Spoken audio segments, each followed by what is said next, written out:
डोळखाम भागात बिबट्याचे दर्शन, फार्म हाऊसच्या CCTV कॅमेऱ्यात बिबट्या कैद. डोळखाम दिनेश चोपडे.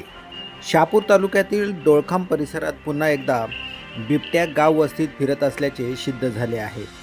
गुंडे गावाजवळ असणाऱ्या एका फार्म हाऊसच्या कॅमेऱ्यामध्ये बिबट्याची झलक कैद झाली आहे.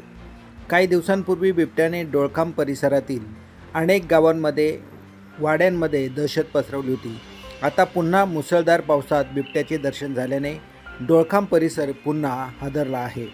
मुसळधार पावसामुळे हिंस्र प्राणी निवाऱ्याच्या हेतूने गाव वस्तीमध्ये रात्री फिरू लागल्याने परिसरातील गावांमध्ये भीतीचे वातावरण निर्माण झाले असून वन विभागाने तातडीने या बिबट्याचा बंदोबस्त करावा अशी मागणी आता जोर धरू लागली आहे.